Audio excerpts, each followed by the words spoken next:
about the last time you went on grocery shopping. You start with an empty cart and it's effortless to push. But by the end of your grocery shopping, it's heavy, it's luggage, and harder to steer. Today, we are going to look at the physics behind that everyday experience. Our project focuses on three key objectives. The first one is to study how mass affects the force needed to push a shopping cart. Number two is to investigate the effect of friction on cart movement. And number three is to identify ways to make shopping carts easier to push sustainably. Let's move into our main discussion on motion. The core goal of this investigation is to determine exactly how the mass of a shopping cart affects the total force required to push it. Hi, my name is Akila. Today I want to talk about mechanic concept. So in this video have a trick. Newton's second law, weight, and have a friction force. And first, Newton's second law is have F equal to ma. F for force in Newton, m mass in kilogram, and a acceleration equal to ms negative 2. So for the number 2 is weight. So W equal to mg. W is weight, m is mass in kilogram, and g is our gravity, 9.81 gravitational acceleration. So number 3, the last one is friction force. So friction force equal to coefficient friction, and R. R is our force, a normal force. So first we have to find the R first. Okay.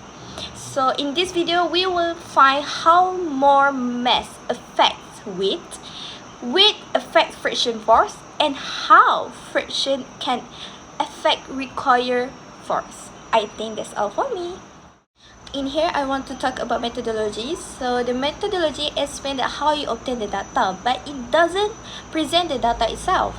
So for example, for these videos, methodology measure the mass of the empty cart, load the cart with items, measure the total mass, and push both carts under the same condition and record the measurement.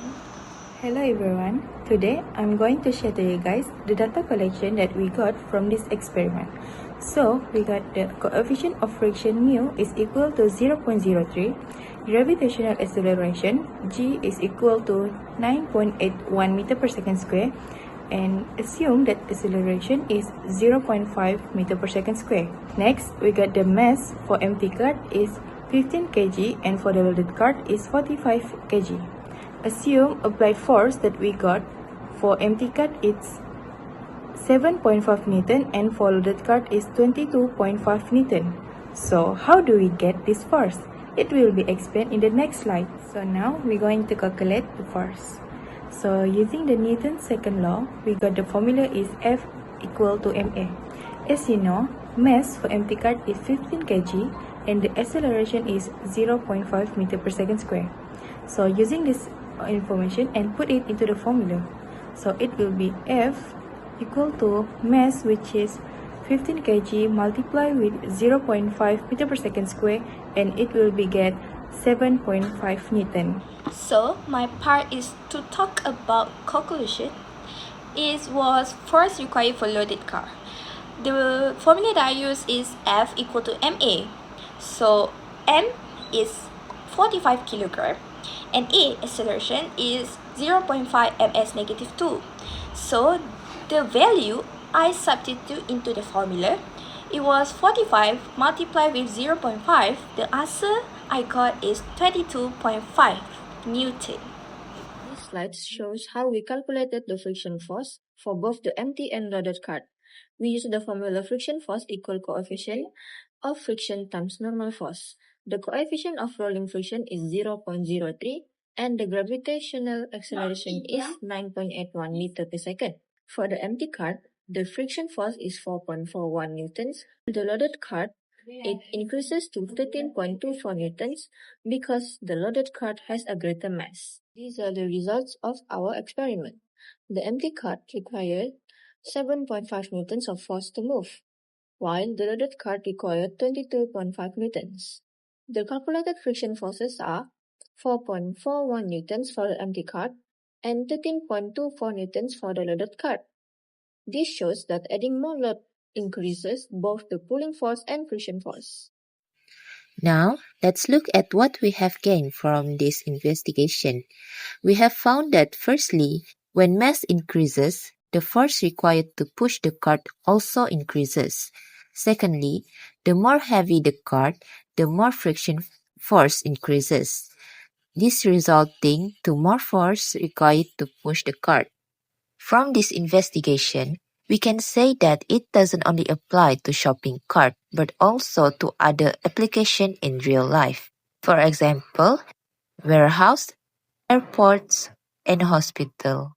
Based on our findings, we suggest several sustainable solutions. First, use high-quality low-friction wheels to reduce rolling resistance. Second, perform regular wheel maintenance to keep the cart moving efficiently.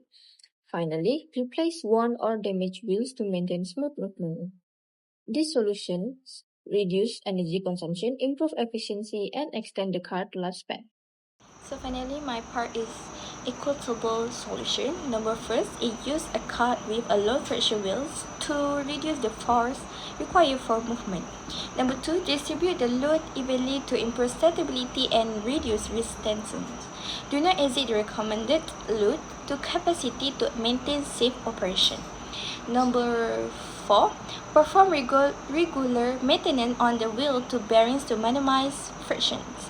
And the last one is select a cart design that can efficiently handle a both mass, a 5 kg and 45 kg loads while maintaining the required acceleration of 0.5 ms negative 2. In conclusion, increasing the load makes the cart more difficult to move because it significantly increases both the system inertia and its frictional resistance. According to the laws of motion, a heavier object naturally possesses a greater resistance to change in its state of movement. Therefore, more physical effort is required just to get the loaded cart moving and to bring it up to speed. Additionally, the extra weight presses the cart harder against the ground, which increases the friction acting on the wheels and creates more resistance to rolling. Ultimately, moving a loaded cart requires much more energy because you must simultaneously overcome its greater structural heaviness and the stronger surface friction holding it back. That's all from me.